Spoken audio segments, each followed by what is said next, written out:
Hi అండి. Welcome back to my channel. Friends, మేమైతే రీసెంట్‌గా సత్యనారాయణ పూజ అయితే చేసుకున్నాము.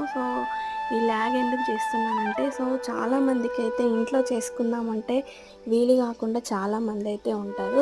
మనమైతే ఇది ఎక్కడ చేసుకున్నామంటే మనము గూడెం గుట్టలో సత్యనారాయణ పూజ అయితే చేసుకున్నాము. ఈ గూడెం గుట్ట అనేదైతే మనకు రెండో అన్నవరంగా పేరైతే వచ్చిందనమాట.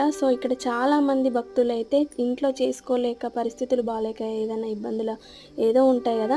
చేసుకోలేని వాళ్ళు అక్కడికెళ్ళి ఓన్లీ మనం ఫ్యామిలీ వెళ్ళి అక్కడ మంచిగా చాలా సింపుల్‌గా, చాలా బాగా, చాలా ఆనందంగా చేసుకొని సత్యనారాయణ పూజ చేసుకొని రావచ్చు. ఈ వీడియో అందరికీ ఉపయోగపడుతుందని అయితే నేను ఈ బ్లాగ్ అయితే చేశాను. ఇదైతే గూడెంగుట్ట సత్యనారాయణ స్వామి టెంపుల్ అన్నమాట. ఇక్కడ మేము వెళ్ళిన రోజైతే చాలా ఒక 30 మెంబర్స్ దాకా సత్యనారాయణ పూజ అయితే చేసుకున్నారు. ఓకేనా ఫ్రెండ్స్, ఈ వీడియో మీకు నచ్చినట్లయితే సబ్స్క్రైబ్ చేయండి.